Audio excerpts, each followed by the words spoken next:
তো হ্যালো বন্ধুরা, আজকে একটা চলে এসেছি নতুন ভিডিও নিয়ে। তো এসেছি দুর্গা, যেটা আমাদের হলদিয়াতে যে টাউনশিপে যে বিদ্যাসাগর পার্ক আছে, সেই বিদ্যাসাগর পার্কে চলে এসেছি। তো চলো সেই পার্কে কেমন সাজিয়েছে পার্কটা ফুল দিয়ে, সেটা তোমাদেরকে দেখাবো আজকে। চলো লেটস গো। ফাইনালি কিন্তু বিদ্যাসাগর পার্কের ঠিক সামনে আমি চলে এসেছি। গেটে এবার ঢুকবো। তো গেটে ঢোকার সঙ্গে সঙ্গেই কিন্তু ফুলের বাগানই দেখতে পাবে। গাঁদা ফুল আর বিভিন্ন রকমের ফুল আছে। তো চলো, ঠিক আছে, ভেতরে ঢুকছি আস্তে আস্তে করে। চলো ফুলগুলো তোমাদেরকে দেখাচ্ছি। ঠিক আছে, এখানে এসেও মোটামুটি খিরায়ের স্বাদটা পেয়ে যাবে। ছোট্ট খিরাই হয়তো অনেক বড় জায়গা, কিন্তু এখানে এসেও মোটামুটি খিরায়ের স্বাদটা একটু মেটাতে পারবে। তো চলো, বিভিন্ন রকমের ফুল গাছ দেখো। পুরোটাই বাগানে ভর্তি ফুল গাছ, সাজানো খুব সুন্দরভাবে সাজানো আছে। ঝাউ গাছ আছে। তো বাগানে ঢোকার সঙ্গে সঙ্গে কিন্তু ঈশ্বরচন্দ্র বিদ্যাসাগরের স্ট্যাচু একটা আছে, দেখে নাও। ঠিক আছে, বাগানটা সাজানো। এটা হচ্ছে ছোটো ছোটো বাচ্চাদের খেলনারও জায়গা আছে অবশ্যই। ঠিক আছে, তো কেমন লাগছে তোমাদের বাগানটা, তো পার্কটা, সেটা তোমরা অবশ্যই কমেন্ট করে বলো। ফুল বাগানটা কেমন লাগছে সেটা তোমরা অবশ্যই কমেন্ট করে বলো। বড় বড় একদম গাঁদা ফুল।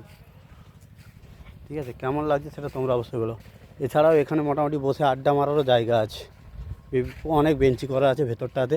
বেশি বড় নয়, ছোট্ট পার্কের ওপরে, কিন্তু খুব সুন্দর সাজিয়েছে। ঠিক আছে, দেখো পুরোটাই তোমাদেরকে ঘুরে ঘুরে দেখাচ্ছি। বিভিন্ন রকমের গাছ সবাই নতুনভাবে লাগিয়েছে।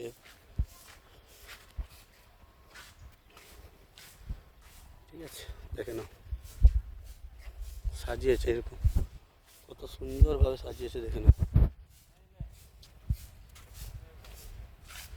ভেতরে কিন্তু একটা আম গাছ আছে, আম গাছের মুকুলগুলো দেখে নাও কেমন এসছে। আম গাছের মুকুল পার্কের ভেতরেই কিন্তু এই আম গাছটা মুকুল এসেছে, দেখো।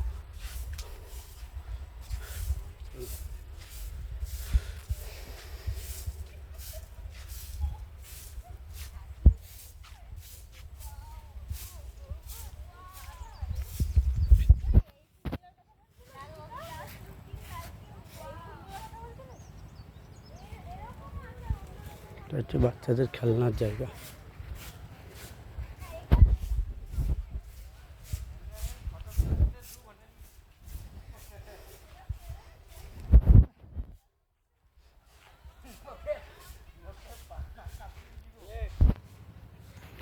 খুব সুন্দরভাবে কিন্তু সাজানো আছে।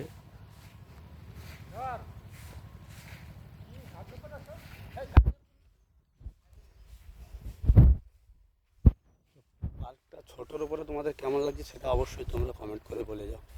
এটা এই পার্কের ঠিকানা হলদিয়া টাউনশিপ বিদ্যাসাগর পার্ক, একদম নদী ধারে। ঠিক আছে,